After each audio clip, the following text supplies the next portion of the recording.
Jay Mac, Street to Strategy. I am back. And today I'm going to have my first guest. Last episode, we spoke about my pal that was in the car with me when I got into my officer-involved shooting. And that is Gilbert Gibby Torres. I'm going to give you a quick introduction. He was born in Lindsay, but he was raised in Exeter. He graduated from Exeter High School in 1986. He completed 2 years at College of Sequoias. He was hired by the Visalia Police Department in 1989. Initially, he was a community service officer and then a reserve police officer. I met Gibby. Not a lot of people can say when they met somebody. I met Gibby January 21st, 1997. It was the first day of the police academy. I remember meeting him, and I remember he was nervous, and who would know that this would become my beloved Gibby. He did patrol for 3 years. He was in the special enforcement for 5 years. He was a youth service officer for 1 year. He did 4 years in patrol, and all total, he was a police officer for 13 years and a community service officer for 8 years. Gilbert, welcome to the show. Thank you very much, my brother from another mother. Yes. So, couple of things that a lot of people, me and Gibby, we were always kind of known as the guys in dispatch, or the guys in our briefings. We would keep things flowing. We would keep things, we would laugh. We would have a good time, and we'd go hit the streets in a good mood. And the PD was never the same for me once he left. And I think when you left the PD in 2010? 2010. Okay. All right, man. Well, thanks, brother, for being here. And I really appreciate the fact your willingness to share your story. I think Gib's story is enlightening. I think it's refreshing. And I think it's going to be an eye-opener for a lot of people, especially people that want to get into the business. Thank you for having me, brother. You got it, man. I want you to relax, because this is going to be respectful, conversational, not interrogative. Cool. And so can you start off by telling us a little bit about yourself and what drew you to the career in law enforcement? Yeah. I graduated in 86. My dad said, well, your grades suck. You're not good enough to play college football. What do you want to do? And I says, Dad, I've been pumping iron. I think I want to be a professional bodybuilder. Oh, wow. I want to move down to Venice Beach and work. And I was wondering if you, Mom and Dad, would if you and Mom would support me, and I'll get a part-time job. And he slapped me on the back of the head. He goes, no, you're either going to go to College of Sequoias, learn at College of Sequoias, join the Marine Corps, or find a union-paying job that has medical benefits. I remember one time you told me, didn't he drive you to Fresno and he wanted you to take the test to get in the military or something like that? No, I did that on my own. I drove to Porterville, went into the Army recruiting office, and the guy was all gung-ho. He gave me an Army t-shirt and goes, we're going to go meet with your parents. I said, okay. So he comes over, introduces himself to my parents, and he says, next week I would like to take Gib up to Fresno to take the ASVAB test for the military. I took that test. And he says, Gib, what would you like to be? And I says, I think I'd like to be a military police officer. And he says, okay, great. Well, my dad says, hey, if he wants to go in the military, that's fine. So I went up there, took the test, and he says, well, we'll let you know in a couple of weeks. And he came back to the house, and it was me and my mom and dad, and he sits down and he says, well, how does it look? I'm going to be able to be a military police officer? I know where this is going. Yeah. And he says, well, no. Yeah. He says, he can be a cook or working on, he says, how about a chef? Yeah. And my dad looked at me, he goes, you goddamn idiot. Yeah. And I wasn't a good test taker. Got it. So, long story short, I applied at a job at the Sequoia Athletic Club, working at a gym. all the Visalia police officers had free memberships there, and got to know the officers there. Nice. How would you describe the culture of law enforcement when you first started compared to when you retired? The culture was, we didn't take shit from anybody. Yeah. We didn't take verbal abuse, and we didn't take physical abuse. And As it should be. right. But yet there was a lot of stress from the administration. Okay. As far as if you wanted to promote back then, it was which sergeant or lieutenant that you went to church with, or go best. Your best bet is to start playing golf and play golf with that supervisor. Unfortunately, it's still like that. Yes. Yes. It's not what you know, it's who. Yeah. Yeah. But now, today's culture, I think with body cameras, I think a lot of the officers' hands are tied. They're taking verbal abuse that they should not have to take. 100%. And I think that also keeps them on their back feet and not on top of their toes, ready to go if something happens. Yeah. I'll give the audience a quick anecdote about that. So I'll take you back to about 2003. There's a suspect. I won't give his real name, but we call him Davy Dubois. Well, Davy Dubois had shot a highway patrolman over in Gilroy. And for somehow, some way, somewhere, he ended up in a small town called Farmersville, which is about 10 miles to the east of Visalia, population 10,000 people. And so Gib was in the gang unit. At that time, I was actually in the youth services. And it was the craziest day in the history of Visalia PD. We had a homicide that happened that morning. There were two guys that were working out in an industrial complex. They were both dating the same gal out there. One of them was in love. The other one wasn't. And what ended up happening was Loverboy told the other guy, "Hey, man, I love her. Leave her alone." The other guy goes, "No." So he goes, Loverboy goes out to the car, gets his Glock, comes back in, and this guy's working on a machine, walks right up to him and executes him right there in this business. So I got stuck on that. And so we went to the suspect's house. He wouldn't answer the door. We ended up throwing the SWAT phone through the front plate glass window. It's got a camera on it. We could see that he was sitting down. I was pretty sure that he was already deceased. We finally went into the house, and he was deceased from a self-inflicted gunshot wound. Gibby and his team went out to Farmersville to pick up Davy. As they were going down this dirt road to get Davy, Davy got into a Honda Accord. And I don't know if Davy had been to a race driving school, but Davy could do Tokyo Drift before Tokyo Drift was invented. That's true. And so they're chasing him. And I remember when I was at the scene of the homicide, or getting the homicide suspect, I remember one of the supervisors says, "Jay, jump in and help the gang unit." So now I start heading over to Main Street. And to put that in perspective, Main Street is a street that's very narrow. It's got a lot of business. It's got a lot of foot traffic. Well, Davy drove 100 miles an hour the wrong way on a one-way street at about noon.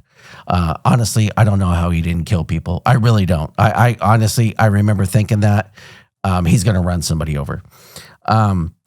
But anyways, we, for a while there, you guys lost him. I picked him over by the B of A on Mooney.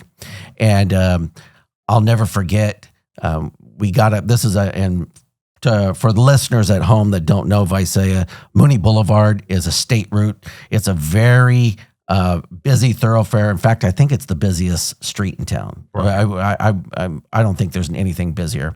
It's got all your major. It's got your Walmart. It's got your Target. It's got both malls. It's even got College of Sequoias. I mean, it's a busy street. But we got up to B of A, and he had nowhere to go because it was gridlock traffic. And he hit a car. He jumped out of the car, and I remember a bulletproof vest and a Glock handgun fell on the ground. And I was just about ready to shoot him as he's running through the parking lot of the B of A, but people are running in all directions. You had little kids, you had women. And so I was unable to take a shot. But he jumped that back cinder block wall, and he ended up in, of all places, a mobile home park. And so he goes in there, pistol whips a lady, gets her keys, and now we're in a second car chase. I remember he was driving the wrong way on Mooney. He was driving around the mall. I was right behind Warren. I remember him wearing his Kevlar helmet during the pursuit. But anyways, they crossed over Mooney. We ended up by a middle school in this street that we were on. It's between a middle school and a high school. And Gib did something that day. I get a little emotional talking about this because he was such a stud that day. Gib jumped out with a Remington 870 and shot the tires out of the suspect vehicle. As it was going through an intersection, it lost control. It hit another car. They ended up in the front yard of an apartment complex. And I remember watching KG run across the street. He had on plain clothes, but he had on a tack vest. He had a hat on backwards, and he was carrying an HK-53. And for the folks at home, an HK-53 is a fully auto 223. And KG used to over oil it, and so when he would fire it, it would just send smoke all over the place because he thought it was funny. But anyways, I remember they stacked up. Little Haskell was there. They were approaching the vehicle, and I remember Davey jumped out the passenger side window, and he had that AK-47 in his hand. And I remember thinking, here we go, because AK-47 would go through our vest, the vest, and probably keep going. And he tried to get to his feet, and I remember KG let loose with that 53. It sounded like an atomic bomb going off. KG shot him, I think they said 17 times in the chest and dropped him. And so, obviously it's mayhem. There was some sympathetic fire. There were a couple cops that I think even fired into the ground. I think the one supervisor that I always had a hard time with, I think he even popped around on the ground because he wanted a day off. But I remember walking up to you and Gib's pretty fired up. And I pointed at the shotgun shells on the ground and I said, Gibby, what the heck is this? And I remember you going, I had to shoot. And but from me to you, brother, I think you saved lives that day. Thank you, brother. And I was very proud of you because there's a lot of people that there's cops and then there's people that pretend to be cops. And I think that day that, dude, if you never did another thing, dude, I'd love you. And, Gibbs, one of my closest friends, he's like a brother to me. And, I can honestly say, do I like Gib? Hell no. I love him. And, what you did that day, dude, you were a stud, dude. I mean, just a stud. And, brother, I thank you and I love you too. And that was one hell of a day. And I actually wasn't even in Farmersville. I was told to stay just on the outskirts. So they're going down Main Street. I didn't get involved in that big old conga line. Oh, okay. And I remember Mike Curran. Peanut Head. Yes. He was in charge of the downtown. He refused to get involved in the pursuit. Well, he sure did. He did a matrix shot over the front of that car. Yeah, he did. He jumped in the air. Yeah, he refused. So all I did was just parallel. And when I came down Giddings, I said, maybe he's going to cross Mooney. And sure enough, he came my way. And, dude, you were awesome. It all went to shit from there. What aspects of the job did you find most rewarding? Camaraderie, working with you. Yeah. Working with you, Jay. When I knew I was going to work and it was morning time and I see Jay, I says, it's a fucking good day. Yeah. We're gonna we had a great time in briefing. You're an outstanding cop. You know your stuff inside and out. You know how to handle people, deal with people. if you want somebody in the trenches with you, you're the man. Well, I appreciate that, brother. And those were the good aspects. Some of the calls that we handled, there could be exciting calls, and it's like, oh, we get paid to do this. Oh, yeah. We get paid to chase bank robbers and take people to jail for being bad. I would tell you this. You know what the hardest, you know what I loved? I loved being there in the thick of it. Yeah. You can watch it on TV and you can read it in the newspaper, man, but I miss being boots on the ground, bro. I miss being there. I miss some of the guys and like I said, the PD was never the same for me once you left. I look back on those times and man, bro, 24 years went by in a blink of an eye. Mm-hmm. And, back to the shooting real fast. I remember right afterwards, Pookie ended up picking up that AK-47 and he was brand new. He looked like Don Knotts, right? And I remember he handed the gun to me. He goes, Jay, what do I do with this? I go, hand it to me, Rook. And he handed it to me. And our surly supervisor yelled at me, Jay, put that blankety blank gun on the ground. And I was just like, this guy. Little Napoleon? Yeah, yes. Were there particular assignments or units you found especially challenging? The special enforcement unit was challenging. It made me a better officer. Working with you. You were in the heyday of that, yeah. man. I mean, you guys were the first guys that ended up getting the blacked out vehicles. Right. Yeah, that was challenging. Other than that, the job was great. But you know what was the most challenging? Dealing with all the political bullshit. Oh, no, 100%. With the administration. 100%. And my last episode, I kind of touched on that where I said, guys get disillusioned, dude. And a lot of it is, you get the wrong supervisor, dude, that's a long 3 months, bro. Oh, man. Yeah. I remember working for the rattlesnake, dude. And that dude, man, we always called him the rattlesnake because he was always coiled up and ready to strike, man. And, it's like, it doesn't have to be that hard. Even when I worked with Paul, I couldn't stand him as a supervisor. And, it's like, let's treat our people well, especially, man, we're showing up, we're on time, we look good, we're trying to do the best we can. Right. And we just get picked apart, bro. Yeah. We picked apart. They give us a badge, they give us a gun. Treat us like men. 100%. 100%. Yeah. Law enforcement often exposes officers to situations most people never face.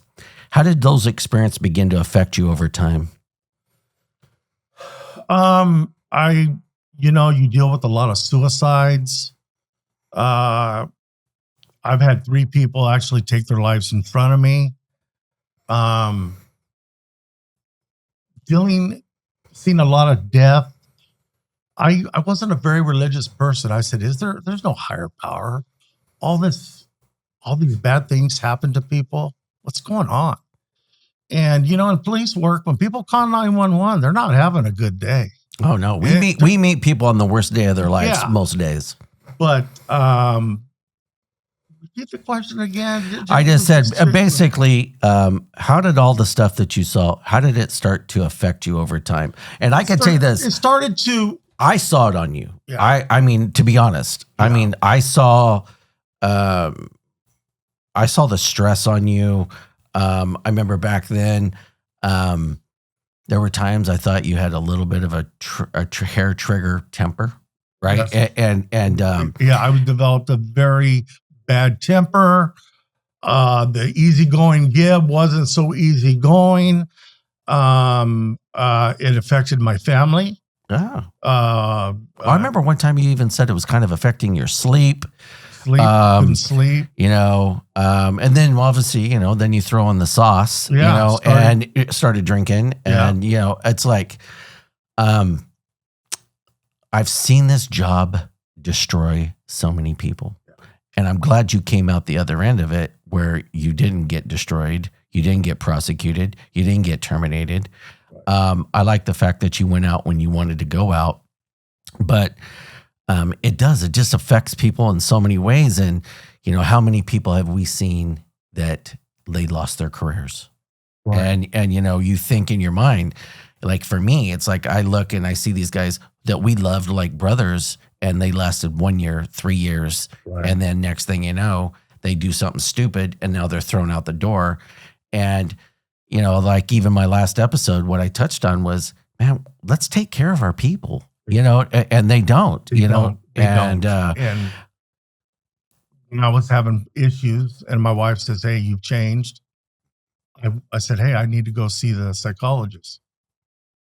Well, the administration, one of the ladies from the administration goes, is it work related? I go, I don't know, but I need to find out. My wife thinks it is. Oh, I can tell you 100% it was. Yeah. And they go, well, you need to file workman's comp. So I paid out of my own money to go see a police psychologist. And he says, did you go to Kawagawa up there in Fresno? No, they wouldn't let me go see Kawagawa. They had me go see Dr. Black. Oh, I remember Black. He did my first ever psychological. So yeah, I think he did mine. I think that's who, when I got hired, I think that's who I had to use. So I took a 4-hour, the written test, and then he interviewed me for about 3 hours. And if anybody at home has ever taken that test, you know what we're talking about. It's 1,200 questions, but every 50th question is the same question that you saw before, just worded different. Right. And one of my favorite TV shows, he always says, it was like Michael Douglas, remember on, what was it? Basic Instinct. He's like, I don't look in the toilet before I flush. You know what I mean? Because if you think in your mind, I mean, they're asking you the most wildest questions, right, that make no sense. And I also think too that I remember us talking during that time, and I remember you told me, "Hey, man, I think I'm gonna leave," and I knew that things were never going to be the same. I mean, because you were my closest friend at the PD. We were like brothers. We'd been through so many life-threatening situations together. And I remember when you left, it was just, and I remember being upset because of how you were treated. I just remember there was a lot of people, what's wrong with him? And I'm like, hey, dude, PTSD is real. It affects people differently. Yeah.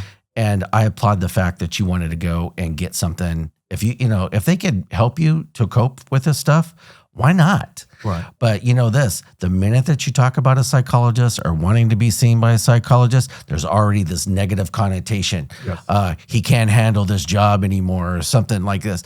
I only had to go see him when I got in my officer involved shooting. I remember used to say something, the doc asked Gib if he could handle the stress of the job. And you said, hey, doc, I don't see green monsters in my sleep. No, it was my second shooting that I was involved in. And I went to go see Kawagawa again. And Assistant Chief Williams comes out the door. He goes, Gib, how you doing? I go, Chief, are you seeing green monsters in your sleep too? And he just did not have a personality. He just shakes his head. Hey, he had the personality. And walks out of the office. He had a personality of a wet mop. Man. So when I asked the administration if I could go see Kawagawa, they says, no, you have to file workman's comp. So when I went to go see the police psychologist that I paid out of my own pocket, he says, you're 100% disabled and it's 100% work related. I came back, got the workman's comp papers, and the game was on. I know, because that's like about a 3-year process from beginning to end. 2010 to 2014. Yeah, and that's horrible. That should not happen. It's like, hey, if somebody has been affected by this job and they want to go out, if we can't do this in a year, what are we doing? Yeah, right. They even let me keep my gun and badge for the 4 years. Yeah. I just had it in my gun safe. It was just sitting there. Did you notice like any early warning signs that the job was taking its toll on your mental health, or did it all hit at once? No, there was some early signs. One sign, well, I can say this now. One of our female officers gets sent over to Goshen Acres. There's a large black male asking people for change, money. And when they say no, he's throwing the change he has at their vehicle. So I arrive as the backup officer. Was that the big guy that did the push-ups with you and No. Dominic on his back? No, not him. Not Keelan. Yeah. This kid, he was a big boy. So the female officer located him Goshen, just east of the shopping complex, and he was MFing her up and down, wouldn't be cooperative, and he was 17 years old. And I go, how old are you? Because I'm 17. I don't have to do shit. Oh, I think I remember that. Yeah. And I turned around. I didn't turn around. I went and I just kicked him behind his legs, knocked him down, hooked him up. And I says, you being a juvenile, you have to give your name and identification. Well, he ended up being a CYA parolee out of Bakersfield. Love it. Okay. I get him in the car. I said, Arlene, I told the female officer, I might as well just take it. Yeah. She goes, are you sure? I go, no, I hooked him up. Because now you use the force and all that. So I'm trying to get him in the car and he's kicking.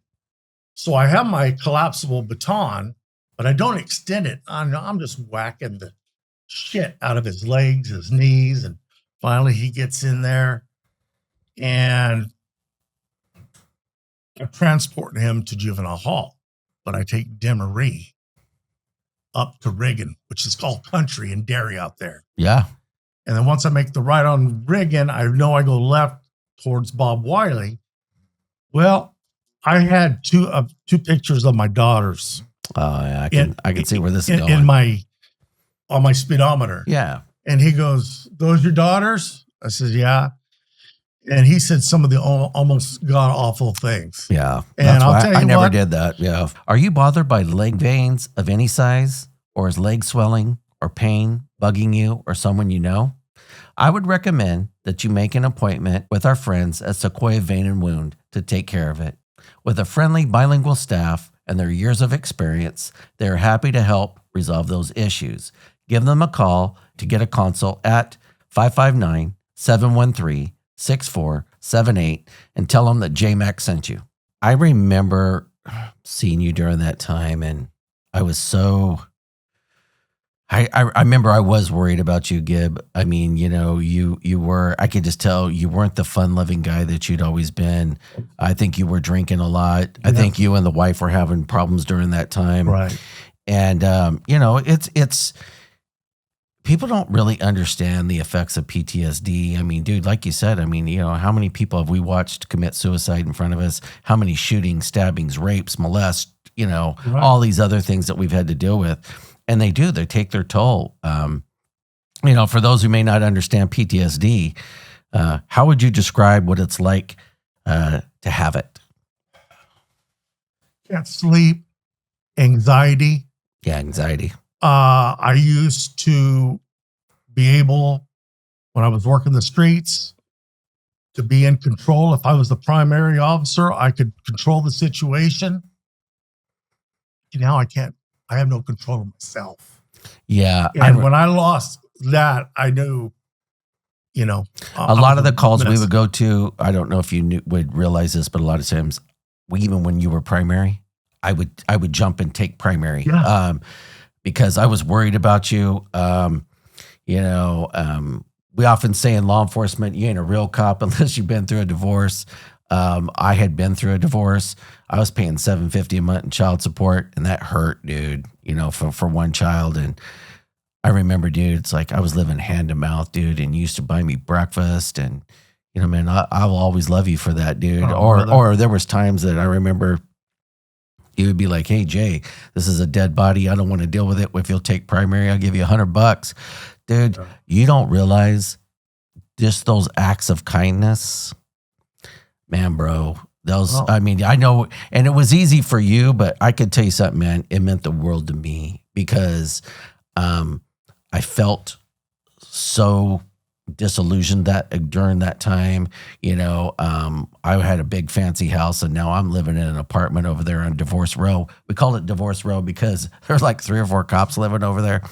And, but I'll always remember that you did that for me, and you didn't do that because you had to. You did that out of love. I did it out of love, Jay. You're my brother, and I still remember the calls that you've had to intervene and take over because I'm not all there. No, I knew it, Gibby. I remember when there was a lady that was driving all over town. I remember that. She was over there in Caldwell. She was weaving and everything, and I was the primary, and they go, "Hey, Gibbs, she's all messed up on Xanax and shit." And I go, "Just put those pills back in her purse. I'll take it for public intoxication or something." Yeah. And I couldn't do that. That's totally wrong. But my head wasn't in the game. And I remember I told you, I said, Gib, tomorrow if she goes through this school district and, because she was going through a school zone, I go, if she runs over kids and we didn't put her in jail for DUI, we could get torched. Yeah. And, I mean, I saw it. I know Dominic saw it. People that love you, we could see it. Were there particular incidents on the job that are still with you today? Things that you get up in the morning. There's a couple calls with me right before I go to bed each night. One of them will flash through my mind. Sometimes when I get up in the morning, it'll flash through my mind. Is there something like that with you? Yeah. Yeah. The run and gun shootout with you, one to Larry. Yeah. You know what? I was so glad you were with me that day. What I touched on the last episode was, man, I was treated pretty poorly during that time. Jay, you were treated very poorly, and it made me sick to my stomach. You should have received the Silver Star, which is the ultimate award you could receive, and you didn't. And little Napoleon shows up, and I said, "Hey, Sarge, he did a fantastic job. He did his job, and that's what he's supposed to do." But yet, you got Lieutenant Peter who says, "Damn, what a great job." Who in their career can say, "I shot a big one"? Well, you know what's funny too is that when that supervisor got into his shooting, he nominated him and all those other guys for the Medal of Valor. Medal of Valor, yeah. That incident will always stay in my head. That is the one that I guess gets my juices flowing. Yeah, you know what too. I mean? Me too, brother. Keeps me pumped up. There's one incident that I'll never forget as long as I live, and it's not an exciting incident. It was a death notification. Yeah, those are always tough. Right. And I still remember the house. The house was over on Walnut Street, and Sean, I'll just say Sergeant Sean, said, "Hey, Mr. Personality, yeah, too. Mr. Personality, Mr. Bipolar." He says, "Hey, just one of the chaplains will meet you over there. Need you, CHP, assist them giving a death notice of their daughter. She goes to Sacramento State. She was killed in a traffic collision." Horrible. I go there, knock on the door. The chaplain's behind me. And I said, "Hello, are you Mr. and Mrs. Smith?" "Yeah." "Mr. Smith, do you have a daughter named, fake name, Sandy Smith, date of birth so-and-so, attends Sacramento State?" "Yes." "I'm sorry to inform you, she has been killed in a traffic collision." And that was their only child. And to see both of them collapse, crying, will stay in my head forever. Oh, 100%, bro. Because I am the face that they're always going to remember that delivered the notice that their daughter died. No, they're never going to forget my face. No, I know. Every time we had to go out to those, man, it's just a gut punch to the surviving family members, but it's a gut punch to us, man. Yeah. I mean, we're not robots. We're people. We are. And I remember, I've had to do so many of those things, and every time, man, it was just, it was atrocious, man. And, I'm glad that they started to let the chaplains go with us, because then it could at least put a little bit of a religious spin on it, where they could pray with them and make it a little bit easier. But man, when it was just us doing it, dude, nobody goes to those things. You always know that you're going to give the worst possible news to the family. Right. But getting back real quick, just the dead bodies. Yeah. Just let them know. I don't mind fresh kills, but when they're stinkers, I can't deal with it. We always said Gib had a very sensitive nose. How did PTSD manifest for you, either emotionally, physically, or in your relationships? I remember you and the wife at the time were not good. It was not good. The wife and I, we ended up in a divorce. It was a volatile relationship. I had a volatile relationship with my daughters. Yeah. I was drinking a lot, starting to get heavy, starting to call in sick, using my sick hours. It just wasn't fun anymore. If I went to work, I said, boy, I hope nobody pisses me off today, or I have to use my nightstick because someone's going to get an ass whipping. You know what, man? Mine was a little bit of a different time, but I remember when you want to stay at work and you don't want to go home and you make up things to stay at work. That's when I knew my marriage was in a real trouble. I used to say, I used to wear my wedding ring on the wrong finger, man, because I married the wrong goddamn woman. You know what I mean? And, and it's sad, man, because we all go into a marriage thinking, all right, this is who I'm going to be with forever. I'm living my best life right now. I'm married to a fantastic lady.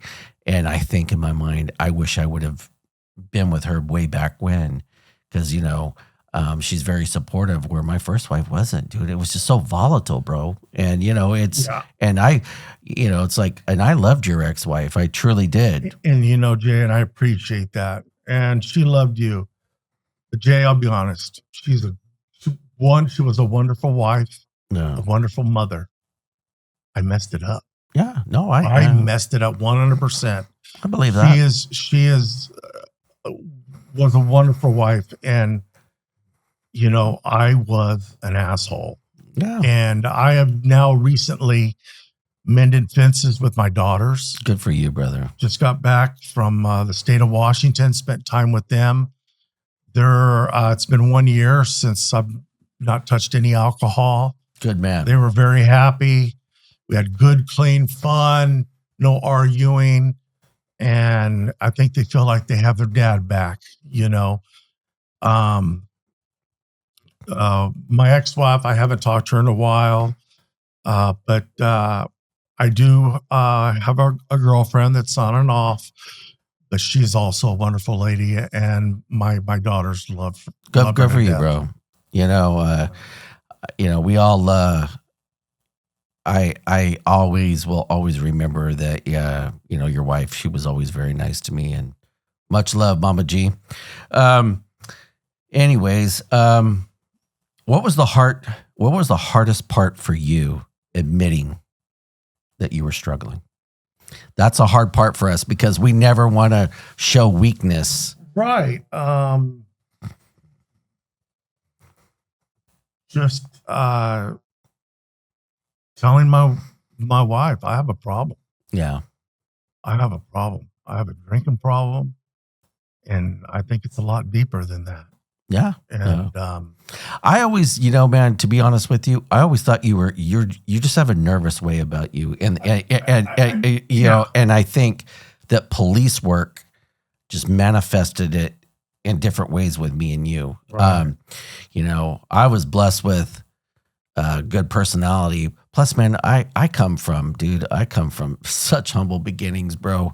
I'm self-made, man. And I know you are, and really, you should be in cell block 10 doing 20. yeah. The odds were against you. Yes. And but I just know that I'm happy for you that you got out before you got in some serious trouble. Right. Because I think for you, I think if you would have stayed in, I think ultimately, I think you would have lost your career, or put yourself in a position where you could have been prosecuted. And again, for my own selfish reasons, I wanted you to stay, but I knew that it was the best thing for you. Right. And, sometimes we gotta let people we love go through their things. And I knew it was going to be a tough thing for you because, the city, they ain't going to give that retirement to you easy. And I know they made you jump through a ton of hoops to do it. And God bless you for coming out the other end, because, a lot of people didn't even get that opportunity, How did the department or your peers respond to you when you began dealing with these challenges? Because I know this, you were treated pretty bad during that time. Very bad. My peers were wonderful. Call me, check up on me, see how I was doing. No, this was 4 years I was on workman's comp. The only one from administration that checked on me was Steve Pewter. Okay. 4 years, Jay. 4 years. Okay. And that should never happen. And this is what's something. If I would have been shot, wounded, they would have officers' wives would be bringing food, administrators would be coming by the house. But because the injury was mental, they didn't want nothing to do with me. And then when they sent me to their forensic psychiatrist, and he said he's 100% disabled, the city gets mad, because now they're going to have to retire me out, and they don't want to have to pay somebody for the rest of their lives that's not contributing to the city anymore. 100%. And they treat you like crap. Yeah. I remember, you're so right. Then, because they don't want to pay that money, they just make it difficult, and they have the means to wait this out forever, and they know that you don't. And, Right. I just remember that you were telling me, all the things that we were going through during that time. And I was like, Jesus, man. I mean, it was sad. And you got lucky compared to, because I know a lot of people who didn't even get that opportunity, bro. I mean, they tried, and hey, they were denied, and that was it. Many people with PTSD turn to different ways of coping. For you, that included alcohol and gambling. Can you share how those behaviors began and what role they played in your life?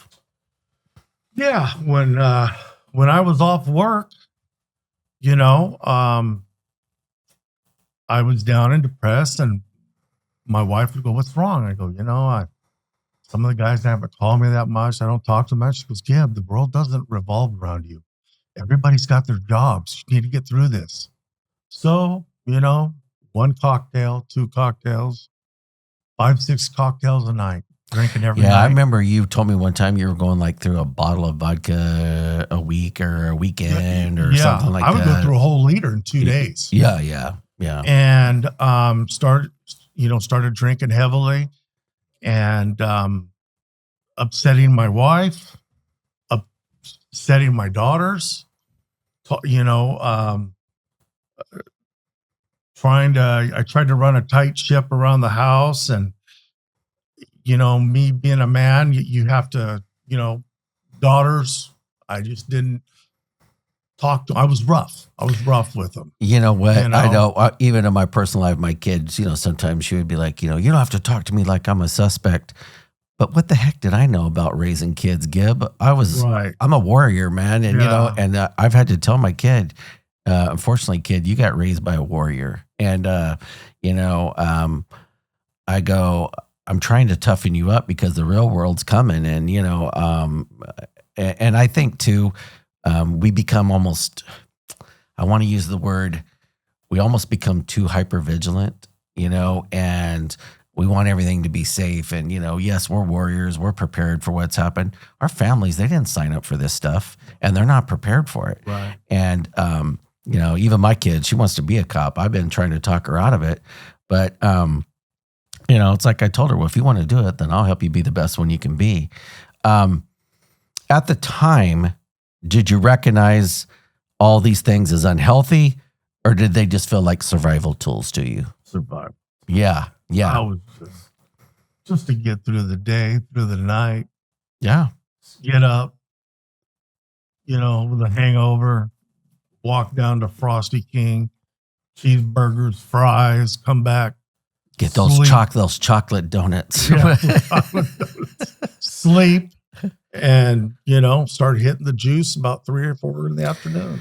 And I've seen a lot of cops lose their careers to alcohol. Our good friend E, she lost her career over it, and I think in my mind, man, it's like there's something about this rite of passage that we go out, we do all this crazy stuff, then let's go have drinks, and then 1 turns into 10, and then it just turns into this mess. And I think that too many cops have let the ravages of alcohol take them down. Yeah. How many people have me and you seen have lost their careers over this? Right. And how did those struggles affect your family and friendships? We kind of already covered that, but I know that, I just remember talking to your ex-wife at the time, and I remember her saying something to me one time where she was like, I just wish he wasn't a cop anymore. I remember her saying that to me, and I can see that, I have a lot of respect for her because, what she's accomplished from where she started is impressive. You know what I mean? Right. Was there a turning point where you just realized these habits had gotten out of control and you're like, you know what? So it was just that incident with that guy. That was where you just like, I got to do something or I'm out of control. Yeah, I'm out of control. And that incident with that guy, when I pulled over to the side of the road and I pulled out my gun, that's when I said, I'm gonna lose my job. Yeah, and end up killing somebody. What helped you begin the road to recovery? And I know that hasn't been an easy thing. That hasn't been an easy thing. And I'll give you guys a reference for the people at home. I'll give you a reference. Me and Gib probably talk every day. I always try to give him the best advice possible, but there were times during there, bro, where I was so worried about you, Gib, because I would talk to you and I could just tell, man, you're not right in the right headspace. And I remember you, I think too, you were hitting the sauce really heavy.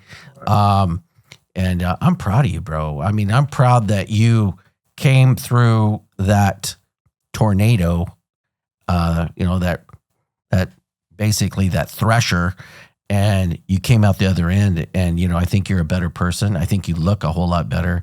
There were times back then where I was just worried. You had gotten heavy, you were drinking too much. And and I'm proud, bro, that you've really turned around, bro. And change is not easy, bro.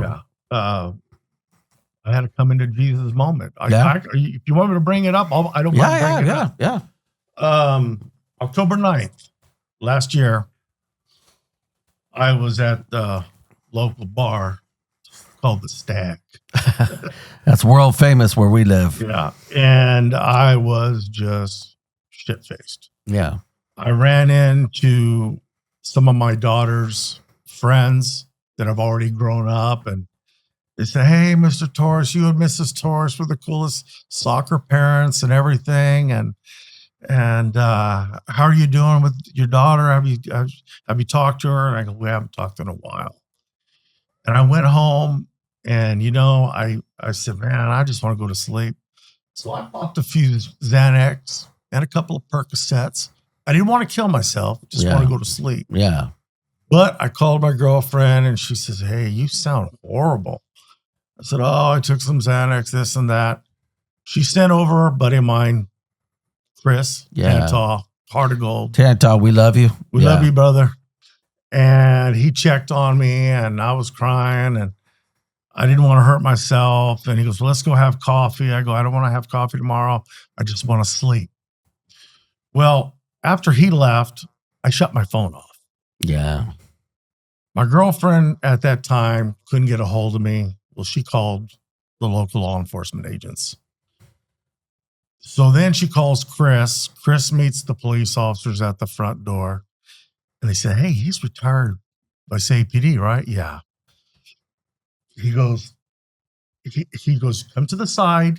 He has a Glock. He keeps it. He's on the kitchen counter. He's knocked out asleep. Well, yeah, and to set that for the folks at home, that's already going to up the ante because now they see a weapon. Law enforcement is already going to be a little bit. They're going to treat it a whole lot different than just you're just in there asleep. They're now, probably they're going to have their guns out in case you come to and panic and grab for your weapon. And there have been people shot over this type of incident, and so. But go ahead. So. Chris goes, I'm going to go in first. They go, you can't, you're a citizen. I go, he has a German Shepherd. The German Shepherd's going to come to the front door. You're going to hit it with all your lights. He's going to get scared and he's going to snap at one of you. And I don't want you shooting the dog. Let me see if I can get him up. So Chris was pounding on the door. So I get up. I'm in my boxer briefs. I open the front door. Boom. All the flashlights come. Yeah. Exeter PD handled me excellent. They said, sir, we're just going to cuff you for 30 seconds and get your gun, blah, blah, blah. Uncuff me. They go, do you feel like hurting yourself at all? I go, no, I'm just depressed. I miss my daughters. I was, crying, boo-hooing. They said, okay, well, hey, we're just going to have you go into the ambulance and get you checked out. So, and for the folks at home, that ain't good because that means now they're probably gonna have you evaluated, right? Yeah, right. Yeah, for 5150. Yeah, of the Welfare and Institution Code. And I'm not laughing at the situation, but yeah. But so, long story short, they were doing all the inventory of my ammo and my guns, and Chris said they saw your photo album. They go, man, he's been through so much shit. I feel bad for the guy. He doesn't want to hurt himself. It was something, I was so drunk. Nobody ever from Crisis came to evaluate me. Yeah, because they won't, for the folks at home too, they won't, Crisis will never come talk to anybody that's intoxicated or under the influence. They have to wait till you're stone cold sober. Okay. Yeah. Well, I was stone cold sober and they said, hey, we're taking you. I said, oh, I'm getting a ride back home. They took me to the Madeira mental health facility. Oh, wow. Where I was booked for 5150. I was stripped naked and put in a jumpsuit that was made out of green paper. Oh, yeah. Because they don't want you to have anything that you can use to hurt yourself. And I said, is this a bad dream? When a very sobering effect. I was in there for 2 days. I just went with the program. There was people in there. I'm sure people are flipping out. Yeah, walking zombies. Yeah. Hey, do you have a place to stay when you get out? Yeah, I do. I have a house. Oh, I'm on the streets. Well, also too, man, if that's not rock bottom, I don't know what is. Yeah, and that was rock bottom. Yeah. That was the coming to Jesus moment. I got out early on a technicality. Paid an attorney $3,000, got all my guns back. Nice. My letter from DOJ, I can buy guns. I'm good. Yeah. And I haven't touched a bit of alcohol since. God bless you, man. Yeah. Did you find any support from fellow officers in or outside the organization? Yeah. You. Yeah. Dominic. Yeah. Not a whole lot of officers, but I was only close to a selective few. Yeah, I would tell you this, what a lot of people don't realize in law enforcement, here's the problem. If you get in trouble at work or you go through something like what you went to, people want to distance themselves. There's this connotation that it somehow could rub off on them or they could get in trouble too. Right. And I remember us talking and, I've had to talk to you. We're not just friends, we're family. So I tell you what I really think because there's times I think you need to hear it. And, but yeah, I know this. It's like, everybody's just like, oh, we got to back away from him. He's kind of damaged goods. And it's like, hey man, when people are struggling or going something like that, this is when we need to rally around our people and we need to be there for them. And unfortunately we're not. And then now You'd already left the PD. Now you're dealing with this. I know your mom and dad weren't as supportive about this. And so I tried to be supportive because I was like, damn, Gib. Right. I was like, you know what, bro? When you told me that story, I was shocked. I was like, wow. But I'm glad that even though I didn't want you to go through that, but I think you've come out the better. I think you're a better person for it. I know.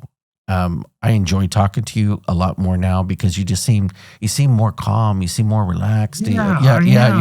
And, like my father, he's so old school. Didn't get any support from him. It was more of an embarrassment to him. Yeah, and it shouldn't be like that because, hey, man, this is your kid. Yeah. And also, part of what my show is I want to show people what it's really like. Right. I tell people, you may not like everything I say, but I'm going to give it to you real. Right. Because I think people just think we drive around in these patrol cars and it's all fun and games, and it's not. Yeah. And, especially where we worked. At any given moment, you get the wrong complaint, you get on the wrong side of the wrong supervisor, man, you can be in for a ride, dude. Right. And I saw so many guys implode, lose their careers, prosecuted, injured. It's like you just think in your mind, it's like, hey, we're out here trying to protect people. But man, you got to almost protect yourself from your organization because if you get caught doing anything, they're going to zap you. Right. And I've always wanted to impress my dad. And I think the only time I had ever impressed him was during athletics. But in my career, hey, there was a shooting. Yeah, I was involved in that. He said, oh, okay. Well, my dad's so old school, I'm not allowed to say I love you to him. Yeah, well, I'm not allowed to hug him. I shake hands with him. Yeah. And I'll once in a while, I'll mess with him. I'll say, I love you, Dad. He goes, yeah, I know you do. But that's just the way he was. But, you know what, man? I can tell you this, man. My dad, I didn't talk to my dad from the time I was 5 until I was 25. And so, I can kind of understand what you're going through, man. But, it's like, I think in my mind, when people in our family are going through struggles like this is when we need to rally around. Let's help our people. How did you manage PTSD now compared from when you first retired? And I think we kind of covered it because you were just drinking so much back then. I was drinking, gambling, sports booking. I stopped the drinking. I go for walks, breathe that fresh air. And, now my daughters text me, call me. Yeah. And it's just, it's wonderful. And right now, life is good. I have jumped out of that hole. Now I'm just dusting myself off. Good man. And you know what, bro? Life has a way of getting in the way. Real life does. And, it's like, there's some guys that get into law enforcement and everything goes right for them. Yeah. And then there's other guys that just doesn't. And, I look at my career. Dude, I tried to get promoted 13 times. Even when I was number 1, I still wouldn't get it.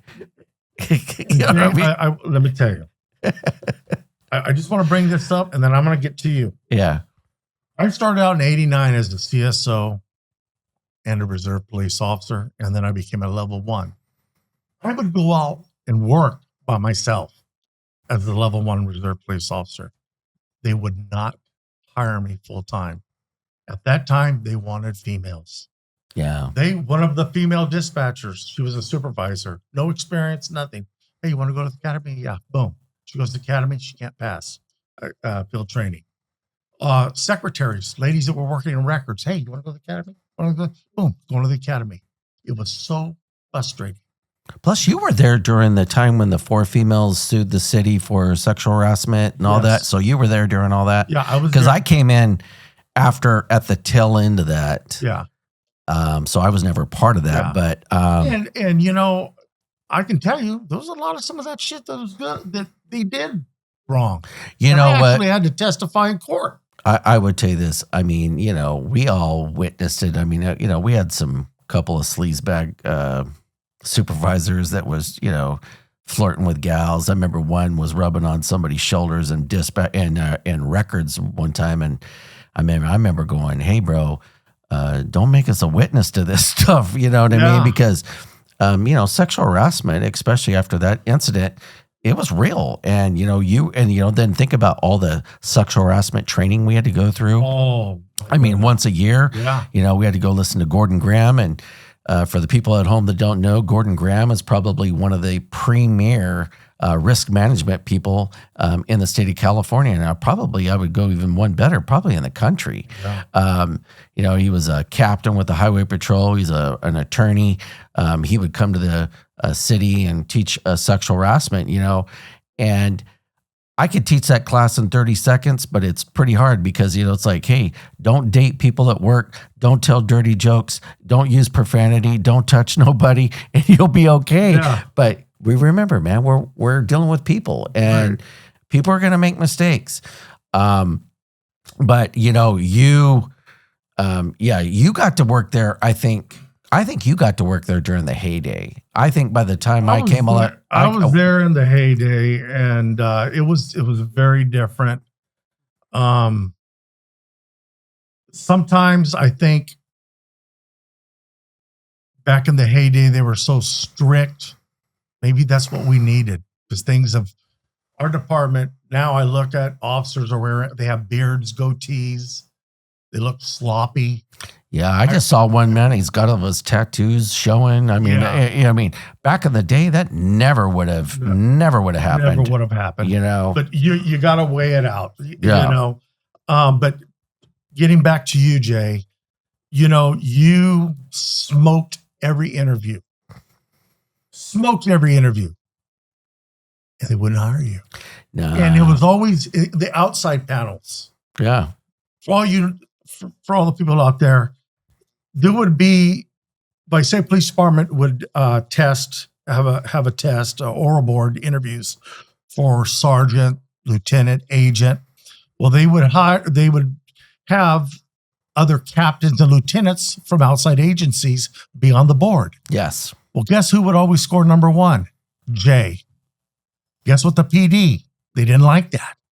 They didn't. And I would tell you something. I pissed off some of those people back in 1999, and they never forgot it. You know what I mean? And I think in my mind too, man, it's like I have a lot of pride. I tell you, BW was probably one of the few people that told me one time, he's like, "Hey, dude, you're phenomenal in these interviews." But he's like, "Jay, I just don't think it's going to happen." And, I appreciated the fact that he had the gall and the guts to tell me that.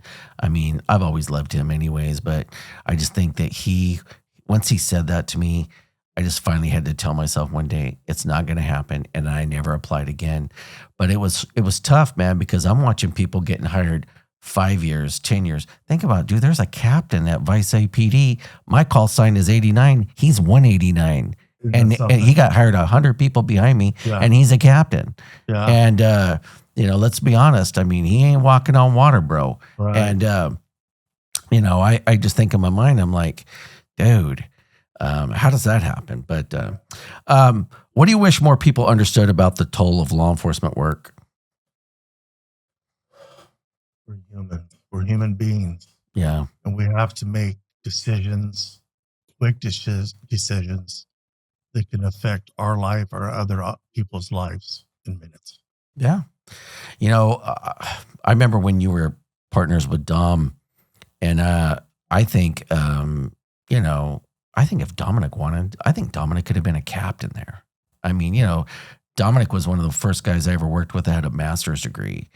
Dominic, for a 270-pound, was mobile, agile, and hostile, man. Right. And but Dom has a very calming way about him. And I remember asking Dom one day, I was like, dude, why don't you test, man? Because they loved him there. Yeah. And, the supervisor that hated me loved him, man. And I think that it could have cleared the way for him. And I think he really could have. But I remember Dom just telling me one day, he's like, dude, I don't want no part of it. He's like, you know what? He goes, And I'm proud of him now. He's teaching over here at the college, and Right. he's awesome. And the last time I saw him, he looked happy.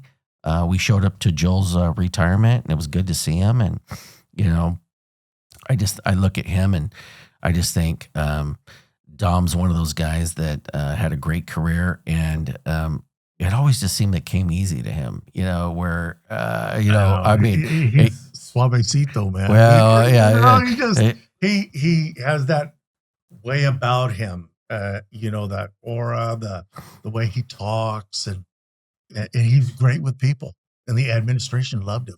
Well, I know we for all the people at home, me, Gib, and Dominic, we always called each other baby. It's not baby, it's baby. It was up, baby. And I miss working with him. I really do. Do you think the departments are doing enough today to support officers' mental health? I don't. I have no clue, because the last my exit interview, it was Charlotte Dunn from Human Resource, and it was Captain Haskell, to collect all my gear. Yeah, and you got to think, man, that's 15 years ago. Yeah. Wow. And he goes, you have any recommendations? I said, yeah. You need to have an on-call psychologist for these officers. I think there should be one at the PD, Gib, full time. I agree. They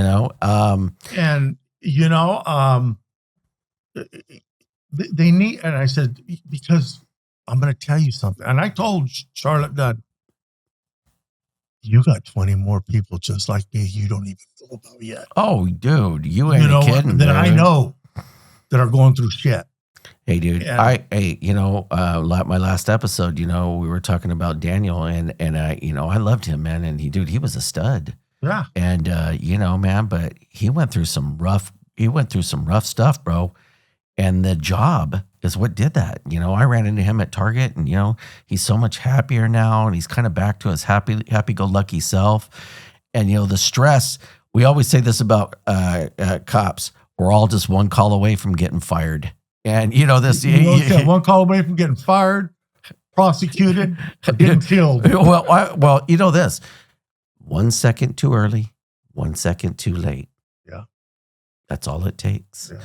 And I always try to be the voice of reason. And sometimes that was good. Sometimes that was bad, because I remember one time I was interviewing, and they're like, you don't take anything serious, Jay. And I was like, look, man, I was blessed with something a lot of cops don't have. It's called a personality, man. I go, I'm going to laugh when it's really stressful. Yes. Hey, I went out there. I did the worst that you can do with it. I went toe to toe with the worst criminals, but you know what? You don't have to be so serious. I think the chief right now, I think he's way too serious. He's got the personality of a wet mop. Right. I think that we've reached a time of critical mass where, think about all the scandal that's happened at Vice City PD over the last few years.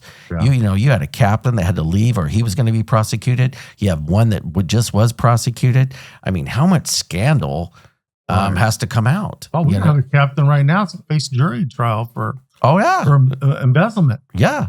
And, I remember that particular captain, she went, when we were in the gang unit, I remember used to get so mad, she would call and go, the confidential informant called and you and Dominic missed the dope. Yeah, and used to get so upset. I'm like, man, her frickin' CI is playing her like a flute. Yeah. And I think in those times too, who I think of often? Lancaster.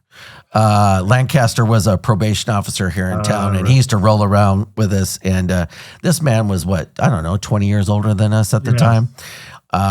He was a real father figure, and I miss talking to him. He unfortunately passed away for the folks at home. But the best story, when we were at the gang conference, he was out there smoking that cigarette, and so for the folks at home, Lancaster had to have a cigarette about every 30 to 45 minutes. So he was like a 2-pack a day dude, easy. And so we're in Orange County. We're in Anaheim. He's standing out in front of this very nice hotel, and he's having a cigarette. And, in Orange County, this lady walks up to him, and she goes, sir, I just want to let you know cigarettes cause cancer. And he's like, lady, leave me alone. She was like, sir, I know a lot of people have died from cigarettes. He's like, lady, I'm going to tell you one last time, leave me alone. And then she was like, sir, you need to put that out. It causes cancer. And he was like, bitch, leave me alone. And so then I had to walk over there and be like, ma'am, he smokes 2 packs a day. Leave him alone. I was there. Yeah. I'm like, oh my God. Yeah. And it's like, I think of him often. Yeah. And I miss him, I do too. I really miss him a lot. He's something else. And I had a chance to talk to Warren Logan, who was my sergeant in the SEU unit. And I miss him terribly. He was a true warrior. Well, him and his brother both, dude. Both. I mean, and I would tell you, Country, the son, he was a warrior. Great guy. And they just got so mistreated. And, Warren and Rick, they should have been assistant chiefs for the Visalia Police Department, as far as I'm concerned. Oh, but they were always, you know what? They weren't company men. No. And you know what? And they told it how it was. Exactly. We came up, and think about, some of the guys we came up with, your Earl Grimes, when Earl retired, I think he was about 63 years old. I wouldn't have fought that old man at 63. I mean, he had arms like a gorilla. I know. I know. Earl was a stud. Yeah. And, and I often think too is, how did Earl outlive Jeff Robertson? How did that happen? I don't know. Jeff was another one. I mean, he was great, man. And I look at some of these guys that have passed away. Jim German, he passed, and you just think, but for this career, how long would they have lived? I bet you their lives would have been a whole lot more. I think this job has taken a lot from a lot of people. And, Earl told me back in the 70s, he used to do search warrants by himself. And I totally believe that. Yeah. He was part of the first goon squad at TCSO, Wow. What advice would you give to a young officer just starting their career? Don't do it. Yeah. It's funny you say that. It's like, I always tell people, and I speak at the college, and, I teach. And when people ask me about it, I often tell them, I want to give you the best advice possible. I want to be honest with you, but you're getting ready to go into a meat grinder. And, how do you prepare for a kick in the nuts? You don't, you just have to go do it. Right. And, but you came up under a time, like you were a reserve, dude. They don't even have reserves. They don't even exist anymore. Yeah. And, but yeah, what's your take? What would you tell somebody wanting to get into the business? You know what? I would just, oh my gosh, I would just tell them, stay focused on it. Like you say, it's a show that never stops. Yeah. And I said, we're in a violent society. Oh, we are. There are gangs, but we are in a society. There's a lot of pissed off people. Yeah. Well, I think we're dealing with more mental health issues now than we ever have. Right. Yeah. When a new officer would get sworn in, everybody would be like, hey, congratulations, welcome aboard. And I always would walk up to them, shake their hand and say, welcome to the show that never ends. Yeah. Because it's something that from day to day, the swings in it. Think about this. Some days you're out taking a report because somebody's bicycle got stolen or the vehicle was vandalized. The next day you can come in and now you've pointed a gun at 4 or 5 people in one day. I remember the most people I ever took to jail in one day was 9. Wow. And that's 9 times driving out to Bob Wiley. I think I put almost 300 miles on my car that day. I loved putting people in jail. I just did. You know what I was really big into 11550, which is being under the influence. Man, enjoyed that too. yeah. It's like, hey, man, I was like, if you're drunk or high or crazy out here, I'm gonna get you out of here, because I think if we can stop people from being victimized up front, we're doing our jobs. Right. And I've had some supervisors like, why does everybody got to go to jail, Jay? Because that's what we're trying to do. Right. I'm not trying to be mean to people. I'm not trying to be vindictive. But man, if somebody's been up for 3 days on methamphetamine, that stuff does not elicit rational thought. I want that person sitting in jail. Right. And, until they can sober up. But we've reached a time where now with body cams, I mean, I think you hit the nail on the head. I mean, everyone's so scared of doing anything. I mean, I touched on it my last episode, which was, I think too many cops have been injured or killed, Gib, because of a body cam, because they failed to act. Yeah. Everyone's so worried about, am I going to get in trouble? Well, hey, I would rather do my job, do it to the best of my abilities. If I'm going to get in trouble, I'm going to get in trouble. You know what I mean? But I would rather get in trouble than get killed. Yeah, exactly. Last episode I talked about Adam. You think about Adam. Adam was a stud cop, dude. And dude took 4 or 5 rounds to the shoulder. Dude came back, and then ultimately what happens? The PD has it out for him, and it's crazy. It's sin. It's a sinful that. Oh, I think it's criminal what happened to him. Yeah, dude. And it's the chief now. I worked with him. I went to the reserve program with him, worked with him as a police officer patrol. Great guy. He did a great job moving through the ranks, but he was never, as far as I know, turned down for any position. I don't think he ever had to face adversity. No. I don't think he ever got told no, because I think he made detective first round, agent first round, sergeant first round, lieutenant first round, captain first round. I remember when it was him, little Napoleon, and Rick that went for chief, and you think in your times, like I kind of thought, well, it was probably be Rick, he was the most polished, but they wanted to hang their hat on the fact of a young chief, and I think that they've experienced some real issues because of that. And, I ran into him a couple of times after I shortly retired, and he just looks at me like, hey, how you doing? Like, well, he's not a people person at all. If someone is listening right now and they're battling PTSD, alcoholism, gambling addiction, what would you want them to know? Please get help. Yeah. Please get help.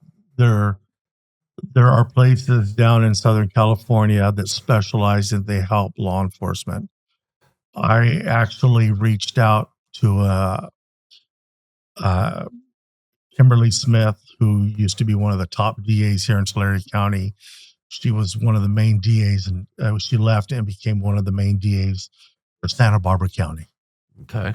Upscale. And she helped me with that. And found a place, and I was waiting for all the insurance and stuff, and then that's when I got 5150'd. So I didn't end up going. I ended up having my meltdown.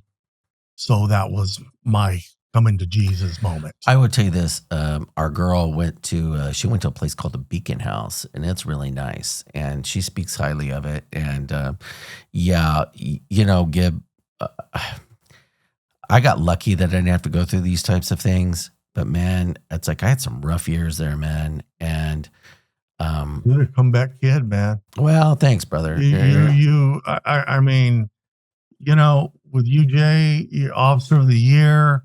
Then they're down on you on 1 year. They're down on you. The next year, you're officer of the year, and then I get so angry and baffled that you never got promoted. You. Honestly, even back then when they had their SWAT team, you were more sharper than any of those guys on the SWAT team. Did they ever vote you in? No. They were assholes. I remember one time somebody said something, Jay, you're known to frequent the downtown area, hey, when I won a Friday and Saturday night, I was going to go out and I was going to grab me a few cold beers and, you know. But you only drink, Jay, and one thing I noticed about you only drink 2 beers. I have a hard and fast rule. Nothing good happens after 10 at 9:45. I'm heading towards the barn, dude. You're going home. And, you know, but I remember one time in an interview, they said, well, you know, Jay, you like to go downtown. And I said, have I ever been arrested for DUI? No. Have I ever been arrested for drunk in public? No. Have you ever been called to a bar because of me? I don't show my ass in a bar. And I remember that, you know, then one time they even said, well, we like our cops to be married. And I'm like, well, I can go get a side chick like the rest of these other married dudes. But, you know, it was sad, bro. And, you know, it's like for a few years, it really bothered me. But one day I just went, enough. You know, you got to just let it go. You know, and I think for me, you know, I'm the first person in my family that's graduated high school, served in the military, got a bachelor's degree, had a career, not a job. I'm the first one with a master's, the first one with a teaching credential. Now I'm the first one with a you know, podcast. Looking ahead, what gives you hope for the future? For the what? For the future. Just to stay healthy and just live a normal life and be there for my daughters. And hopefully one day I'll be there to walk them down the aisle when that day comes. Yeah, your kids are great, man. Yeah. If you could summarize your journey in one lesson or a message, what would it be? My journey. Wow. You've been through a lot, bro. Yeah, it's been a roller coaster, man. There's been a lot of good times. You fly, like you say, you're flying high in April and you're shot down in May. Yeah, that's what I always say is like, life, what can you say? You're riding high in April and shot down in May. Yeah. And it's totally true. It's like things can be going great. And then you can just get one incident and now you're in it. Right. You know, I mean, last episode I spoke about when I had my rights read to me, you know, and it's scary, man. It's like, hey, I got in this job to help people and be a cop. I ain't trying to go to prison, you know? Well, I'll tell you what, you sure did do a number on that guy. I had to babysit that guy. Yeah. And I tell you, he was the weirdest looking black guy I ever seen. He was light complected with freckles, cornrows. Okay. And you shot him in the hand and in the back of the foot. He goes, man, I've been shot by a 45. He goes, what the hell did this guy shoot me with? I says, it's called a 357 SIG. That was a nasty round. Nasty round. I love that round. And they pumped him with morphine and had to clean his wounds. And he was just screaming and screaming. Well, that 357 round, I mean, I think one time we tested it out there at the range. I mean, that thing's coming out like 1,300 feet per second, bro. Yeah. And you know what was weird? I like that gun, but a lot of our females couldn't shoot it because it had a lot of recoil, loud, plus that weird grip. Remember, part of the magazine was part of the grip. Right. And great weapon. Yeah. You know, I don't know if you know now, man, they're going to have to get rid of these 320s because they think that they're just going to go off. And, you know, I think there's talk about them going to the MMP 2.0. Just go back to the Glock. Go to the Glock. I say this. The SIG. I mean, I think the SIG 226 is probably one of the finest weapons ever made. Yes, that's my opinion. I agree. You know, Gib, what's odd is we're brothers. We've been through everything. Politically, we couldn't be more different, which is, it's shocking to me. Well, and you know, I think you're the only cop that I know that votes Democrat. And, you know, I could tell you a couple other guys that were SWAT team leaders that are anti. Okay. This is the thing. I did have the Trump deranged syndrome on his first term. Okay. Democrats, they screwed up this last time, the border out of control. Yeah. Charlie Kirk, God rest his soul, he would have a conversation with you. Correct. Okay. Yeah, he wanted to legitimately debate you on any subject. Right. But I feel this Trump's this whole ICE program was supposed to go after violent criminals. I think they're going after hardworking people that are illegal, that are doing farm labor work, that are doing work that your average Americans don't want to do. I think some of his comments that he makes are outlandish. And I think, in my opinion, he's done a wonderful job on the border. I admit that. But this whole Charlie Kirk issue. Oh, it's blown up, dude. It's massive, dude. It's big. It's a big deal. To me, the common denominator is Trump. Yeah. And that's just my opinion. How do you define equality versus equity? Okay. No, it's all good. All right. How about this? Do you believe individual responsibility or collective responsibility should take priority in society? And so what I'm asking you is this: should we pick and choose which laws to enforce? I covered immigration in my last thing, and I said this: if you come into this country, I want you to use the port of entry. I want you to do it legally. I want you to apply for asylum. I want you to hire an attorney. I want you to wait the process out. I want you to be vetted. And I think that when people jump our border and go in front of all those people, because we got a lot of people here, Gib, that have not been vetted. That's scary. I agree with you on that. Yeah. This is the issue I have. Yeah. And I've talked to my dad about that. My dad one time was going to put a big billboard sign on that 187, like, if you don't speak Spanish, speak English, make your way to the border. Yeah. Okay.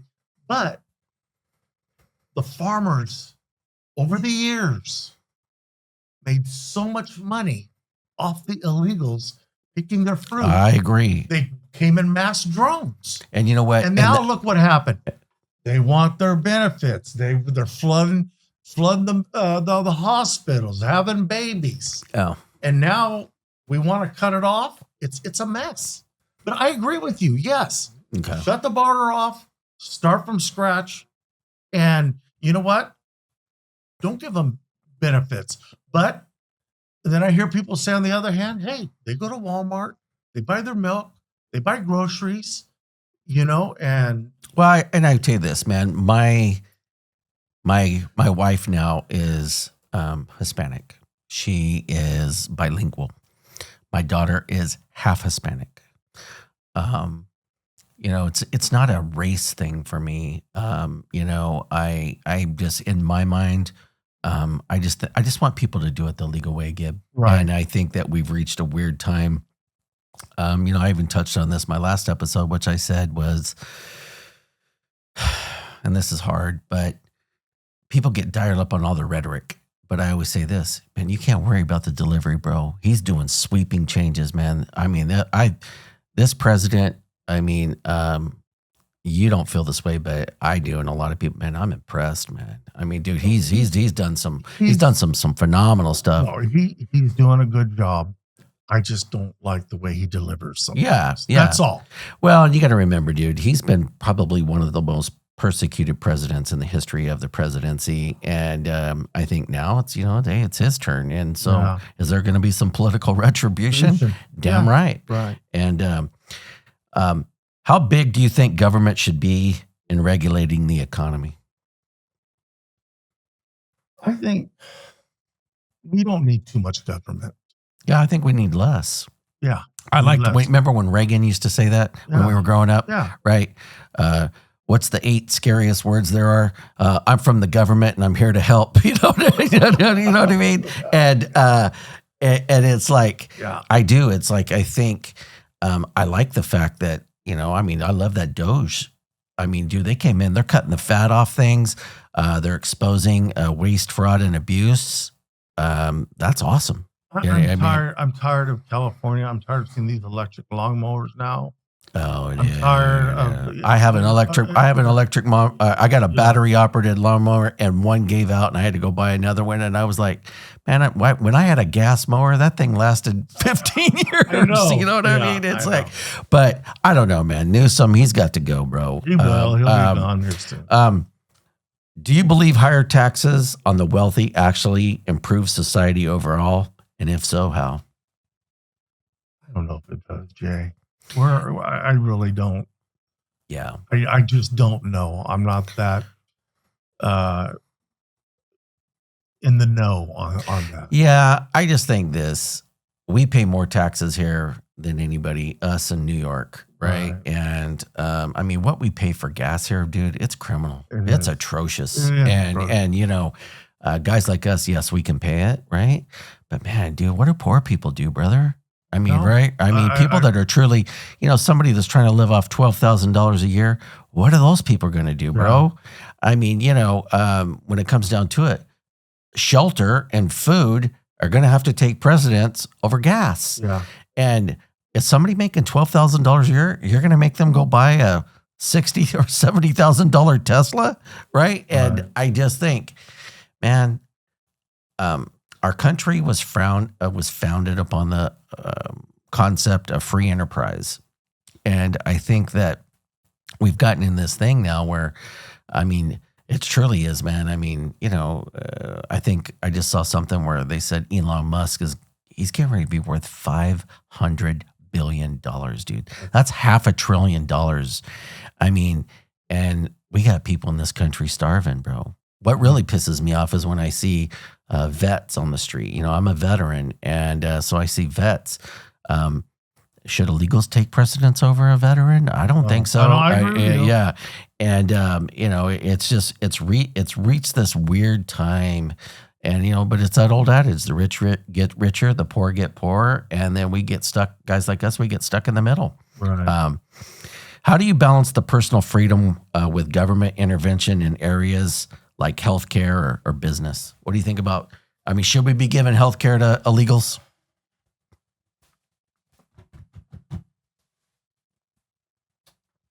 No, you know what? I'm going to have to say no because it just, we have no money. We don't. We have no money. Well, how about this? People that were born here, why don't we take care of our people? I've often said this. How about guys like me and you, right? You know, you're close to Social Security age. You know, I'm a few years behind you, but I still think in my mind, you know, we got to take care of our people. You know, me and you, we've been paying into this, you know, and but I don't know. It's reached a weird time, and you know, I even touched on it in my last episode, which is, man, something's got to change, man. And politicians have lost their way, bro. I mean, it's a mess, dude. I mean, I think we're going to have this government shutdown. I think that's going to happen. I mean, you know, no, I used to be a Democrat. I switched to an independent. Oh, you're an independent? But yeah, I'm an independent. But when I was law enforcement, I always voted Republican. Okay, yeah, because I remember the 2016. I remember you were all in on Hillary, man, and I couldn't stand her, man. And hey, I would tell you this. I don't know if you were at the PD at the time, but you know, Kamala Harris came to the PD when she was the Attorney General, and she gave a speech in 2010. And I remember I leaned over, and I think it was Lance Brooks, but I ended up leaning over in his ear, and I said, man, it's a sad day, dude, when a guy from West Side Tulare like myself can give a better speech than the Attorney General of California. And I don't know, man. It's just I think the Democratic Party is done. Yeah, they're in a rough spot. Well, dude, they're having a rough time, you know, getting money. I think now it's coming out. I think they were getting a lot of money from that USAID. You know, once Trump shut that down, that turned off the faucet for them, man. How do you view patriotism? Is it a positive, negative, or what? Yeah. We're all patriots. Yeah. I love my country. I do too. I love my country. I really do. I'm Mexican, but I'm American. Yeah. Then I'm Mexican. Yeah. No, I could tell you this. Or when I have a few when I used to have a few drinks, I tell the women, I'm going to tell you. Just kidding. No, but I'm very patriotic. I'm very proud of the fact that I served my country. I'm very proud of the fact that we served our communities. Not everybody gets to be a police officer. Think about how many people we know that tried and didn't make it. Right. And, we really had an opportunity to do things that I think a lot of people didn't get an opportunity to do. And, it's like, I think cops are some of the most patriotic people because if you're out here putting your life on the line each day to protect your community, that's a respectful thing. People should be treated with the utmost respect that are doing this job. You got to figure, we got 350 million people. You got about 1 million people protecting 350 million people. And, it's like, I see the stuff on CNN where they're like, officers are shooting people for no reason. Man, that is not true, dude. You go on the website of the FBI and they'll show you right there, man. Do you know more white people get shot than black people? Really? Yes. And it's normally about 400 white people a year, 300 black people, a couple hundred Hispanics. You're talking anywhere from 12 to 1,400 people per year that are shot and killed by law enforcement. And that number is high for how many cops get shot. Right. And okay, Trump wants to go to Chicago. Chicago doesn't want him. You know what? Don't send him. Let him kill himself. Yeah, but Gib, think about this, dude. There's 50 shootings in a weekend in Chicago. Something has to be done. And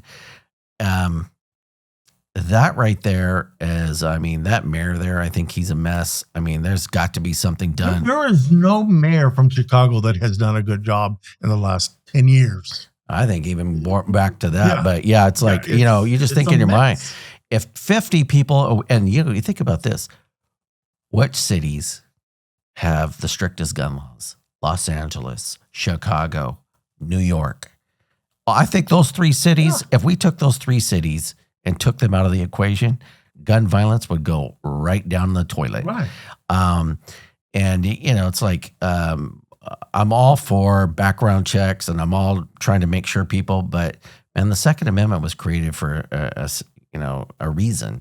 And, but the gun laws, man, dude, we're penalizing, honest people. They're penalizing me and you. Think about how many guns in California are off roster that you can't buy.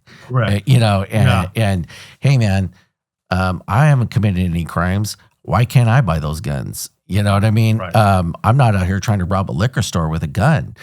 And, but yeah, I think they're trying to sign something right now where they want to ban Glock.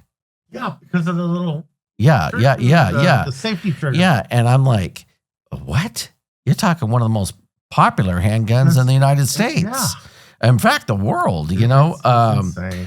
How do you reconcile supporting freedom of expression while also supporting restrictions on hate speech?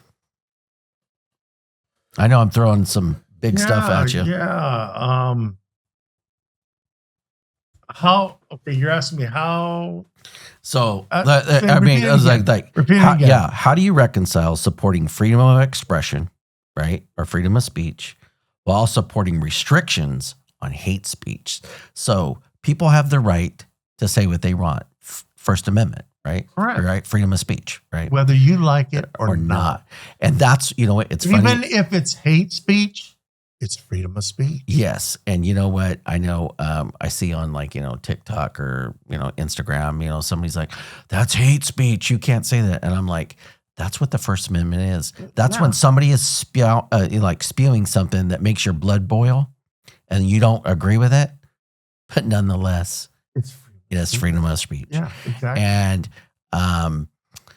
as long as you're not threatening to kill people, I don't know, man. Dude, I don't know if you just saw that church shooting. The guy burned the church to the ground. Horrible, dude. And I don't know, Gib. We're in a weird time. We're in a very, very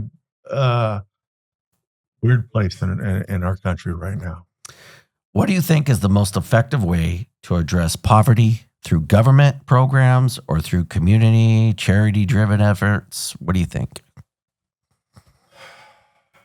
I don't think charity and these community things work. I agree. I really don't. I agree. It's just a mess. I remember when the homeless shelter was just a little building off the Oval. Yeah. I always remember, a function at the Lysail Convention Center, $500 a couple to help support the homeless shelter. So all these rich people go there, dance, wine. They don't realize what they're doing. Now we have a whole neighborhood. Yeah, they built that that apartment complex. Yeah. So they come from everywhere. They get kicked out after drinking. Now they're on the streets. Yeah. So, well, I've often said this about the homeless situation, and I said it in my last episode, which is people got to want it. And you can't force somebody to live in a place. You can't force somebody to get clean and sober. They got to want to do that. Right. Because you can't be with these people 24/7.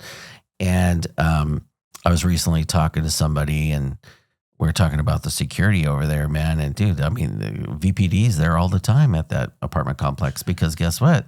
There's always somebody flipping out. There's always some 5150 situation over there, or somebody, using alcohol or drugs, or, I think about how many people we've spoken to that are on parole, I mean, these people during the time, they got an attitude, and so do you think strict gun laws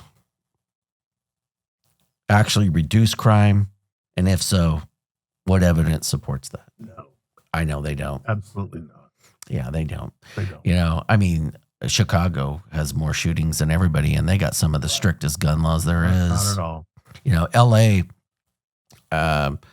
last episode I talked about, man, LA should have 15,000 cops, bro. Right. I mean, you got 9,000 cops, 3.5 million people. I think I just saw a thing about New York. You got 8.5 million people, and you got, almost 60,000 cops. I mean, it's crazy. You know what I mean? It's massive. On climate change, what do you think? Do you think climate change is real? I do. I don't. Really? Yeah. I do. Yeah. I think I think I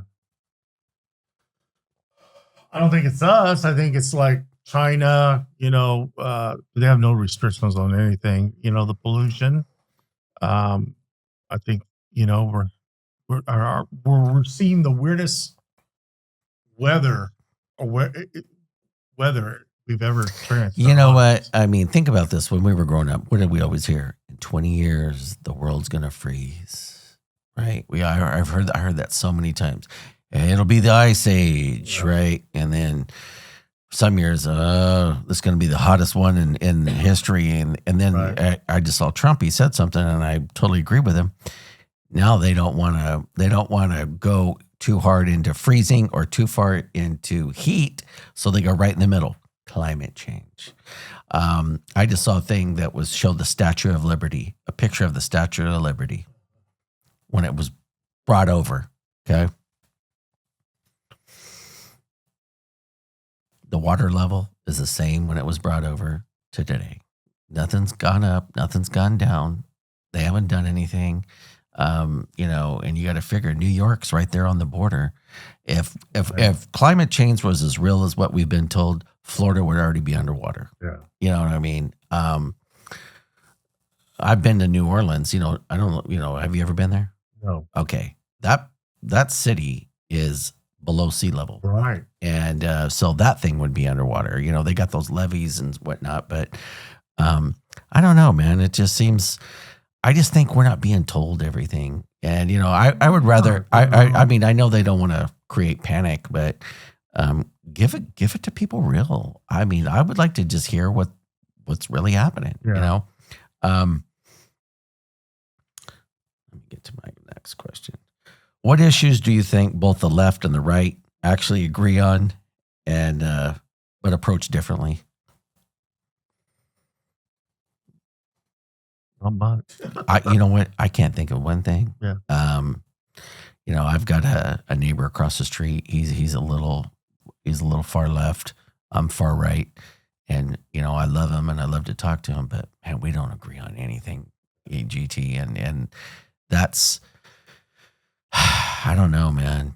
I mean, we got to do something to change it, man. But the political system right now, it's a mess. Yeah. It is a mess.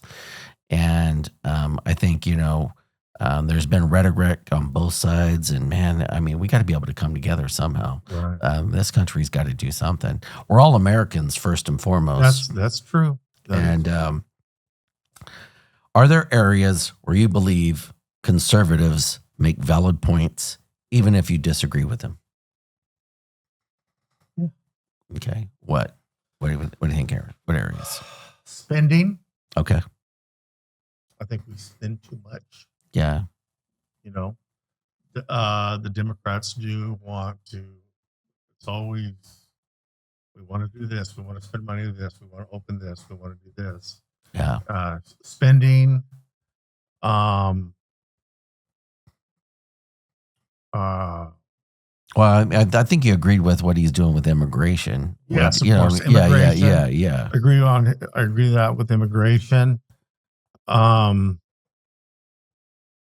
Second Amendment, I believe in very much in the Second Amendment. Yeah. So are there areas where you believe that if you could persuade conservatives to adopt just one left-leaning policy, what would it be?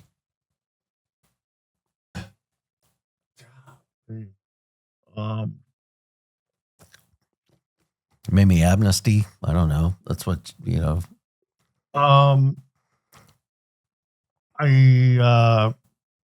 ones that are here already have been working in the fields.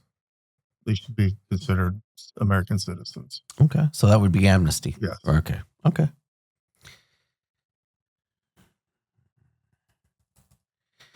Well, GT, we're going to go ahead and wrap this up. All right. I want to tell you personally, I'm glad I met you. You have made my life better. You're one of my closest friends. When I thought about my first guest, you were the first person I thought of. Thank you. I think your story is illuminating. I think it's something that I think people can identify with. I hope people take away from this of what this job does to us. Yeah. And I'm proud of you that you've changed, because change is painful. Change is not easy. And I'm really proud of you, and I wish you nothing but continued success and getting better and coming through this, because I think you look happier. You look better too. Okay. I mean, honestly, dude, you look better. So we'll wrap up with I wish everybody out there nothing but love and laughter. This is your boy, Jay Mac, Street to Strategy. And thank you for listening. This is episode 2. And next week we'll be doing episode 3. Thank you.